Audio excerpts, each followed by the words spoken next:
everybody say way-ho. I say boom, boom, boom, let me hear you say way-ho. I say boom, boom, boom, let everybody say way-ho. Boom, boom, boom, let me hear you say way-ho. I say boom, boom, boom, let everybody say way-ho. I say boom, boom, boom, let me hear you say way-ho. Hello, good afternoon. This is Tips from Tina, where people write in asking for advice.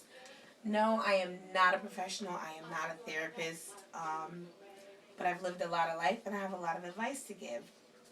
Today we are reading an email from Jenny in Utah, who's 45 years old, and she writes, "My old boyfriend keeps contacting me. I am married. He's married. I do not want him. I cannot stand him. But I do not want to destroy his family. What should I do? He won't go away." Jenny, I'm going to tell you this. If you don't want him contacting you and you really haven't done anything to lead him on, then you need to show it to your husband just to cover your own ass and make sure all your bases are covered. And then I would tell him, don't contact me anymore. I don't want you. I don't like you. Go away. If you don't, I'm going to tell your wife. And if he continues, then tell his wife. Because if he's not worried about the consequences, you shouldn't be either. On another note, you should also be prepared once you tell his wife to call the police, because that could be a very, very messy situation. There you go, Jenny. Flush it. Okay. So our next question is from No Name in Connecticut. No Name says she wants to have an affair. She doesn't want a commitment, and does this make her bad, and should she? Now, people cheat for a lot of different reasons. They're not happy. Usually they're not happy sexually or emotionally with their partner. And after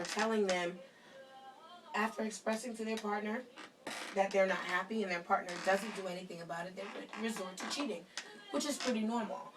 But if you're just, you haven't spoke to your partner, you haven't really said anything, you haven't voiced your concerns, and you want to cheat, that just simply makes you a whore. And so in that case, you shouldn't get married. You should just be a whore every day. But no, seriously, I would talk to my husband and tell him the things that he isn't doing. Give him an opportunity to redeem himself. If he doesn't, then go for it. But if you just go off and have an affair, and then for you to say you don't want to make a commitment, you're married. You can't commit any more than that. Like, how does that work?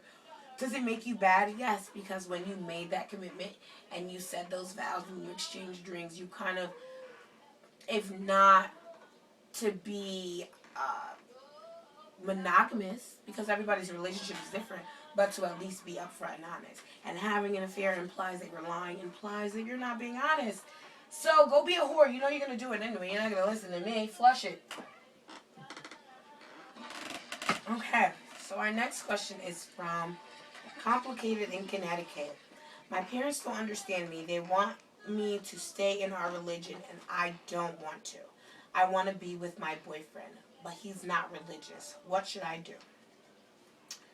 First of all, Complicated, I don't really know how old you are, so it's really tough to be able to tell you what you should be doing or what you need to be doing. But in this case, you shouldn't be willing to give up your religion for a boyfriend, because religion kind of speaks to your core values. A boyfriend comes and goes. So if the religion that you're practicing right now, if you truly believe in what it says, you should not allow your boyfriend, who's obviously already your boyfriend, so he knew you were a religious person and he still decided to deal with you, you shouldn't allow that to change your core beliefs. Now, if you were already not feeling the religion prior to getting with this person, then, I think it's fine. But I don't feel comfortable with you making a change like that and going against your family for a boy. If you're going to be doing it, you're doing it because it's what you believe and it's your life and you only live once. Right? Alright, so I hope that helped you, but we're going to have to flush you. Flush that. Okay. And our final question for today, apparently this one's funny. What to do in a public place with a massive wedgie and no bathroom? Now, it depends.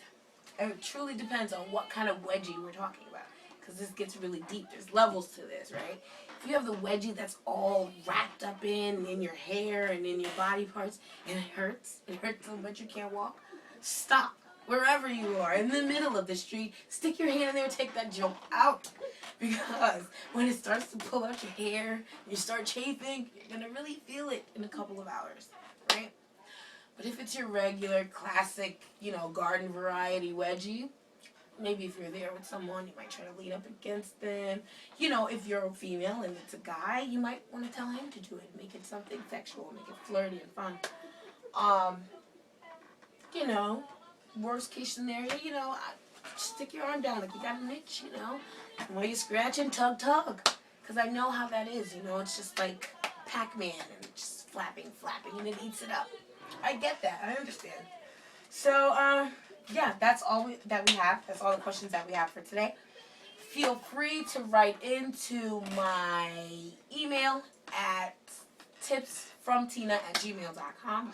I will answer. I'll make a video. You can put nice little names if you want to be anonymous. And I'll definitely get back to you. I'll answer all your questions if you want to talk about your kids, if you want to talk about decorating, you want me to try some products for you. Best ways to go about it. I'm like your friend, What's that commercial? Angie. I'm like Angie's List, but I give advice, right? So that's all we have for today. See you next week. Hey yo. Hey yo. Hey yo. Hey yo.